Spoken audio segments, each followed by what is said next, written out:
bahwa pada prinsipnya LBH Bakti Cahaya Keadilan adalah lembaga bantuan hukum yang tidak memandang dia siapa. Seperti dalam Adegium, equality before the law.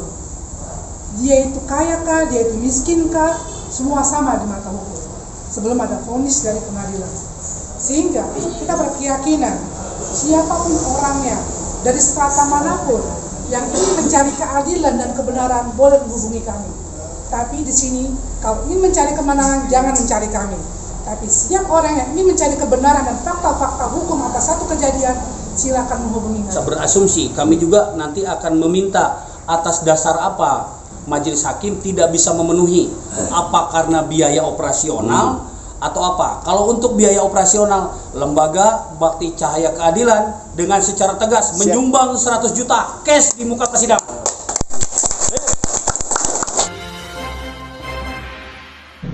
Proses hukum yang digelar Pengadilan Negeri Cianjur dengan terdakwa Ikin Sodikin mendapat atensi dari Lembaga Bantuan Hukum Bakti Cahaya Keadilan.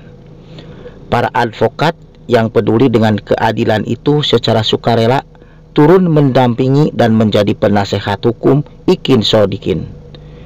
Niko Panji Tirtayasa, salah seorang tim advokasi LBH Bakti Cahaya Keadilan, berpendapat penyidik terlalu memaksakan untuk menjerat kliennya karena berdasarkan keterangan-keterangan saksi tidak ada korelasinya dengan dakwaan.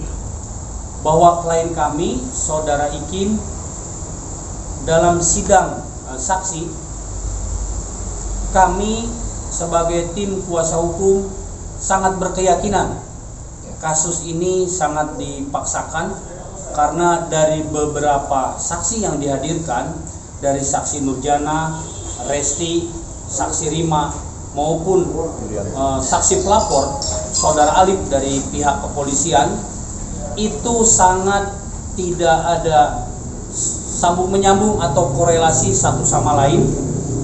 Sebagai contoh, saudara Alif sebagai saksi pelapor itu tidak mengetahui secara utuh kasus yang dia tangani. Yang kedua, saksi Rima. Saksi Rima dalam hal ini hanya sebagai kaki tangan Yayu yang sekarang baru terbuka dalam sidang kesaksian yang diperlihatkan oleh majelis hakim bahwa saudara Yayu ini adalah daftar pencarian orang, dan sementara ini alamatnya sudah diketahui oleh pihak kepolisian maupun pihak kejaksaan dan pengadilan. Tetapi dalam hal ini kami pihak LBH maupun rekan-rekan tim advokasi yang di LBH sangat janggal. Kenapa pihak kepolisian tidak sinergi dengan kejaksaan, tidak sinergi dengan pengadilan untuk melayangkan surat untuk melakukan deportasi atau membuat surat red notice kepada Interpol bekerja sama dengan Mabes Polri, dalam hal ini mungkin Jenderal Krisnamurti sebagai kepala hubungan internasional. Yang lainnya kami pun meminta kepada majelis hakim besok dalam sidang saksi lanjutan untuk menghadirkan saudara Yayu maupun Yulianti, tetapi majelis hakim mempunyai pertimbangan karena saudara Yayu ini ada di Dubai. Tapi kalau menurut kami dan tim advokasi kami pernah melakukan hal yang serupa, itu bisa dilakukan secara Zoom di kantor kedutaan besar yang ada di Dubai. Tetapi tidak pernah dilakukan oleh JPU dari Kejaksaan Negeri Kabupaten Cianjur. Jadi kami sangat menyayangkan dari fakta-fakta persidangan kesaksian saudara Ikin, Ibu Yaya maupun saksi korban, saksi penangkapan itu sangat jauh untuk dikenakan pidana terhadap klien kami saudara Ikin. Kami sebagai tim kuasa hukum akan membela klien kami sampai titik darah penghabisan apapun yang terjadi.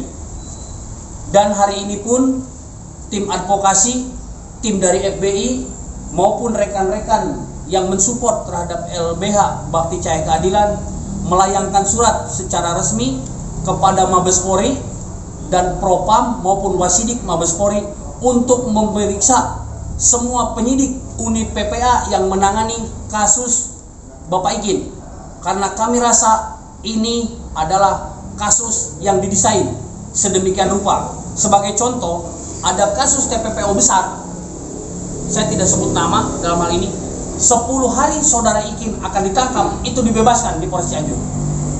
Artinya ini adalah kasus pesanan dari seseorang. Yang pertama itu kasus besar, tetapi Polres Cianjur melepaskan. Ini ada apa dengan Polres Cianjur?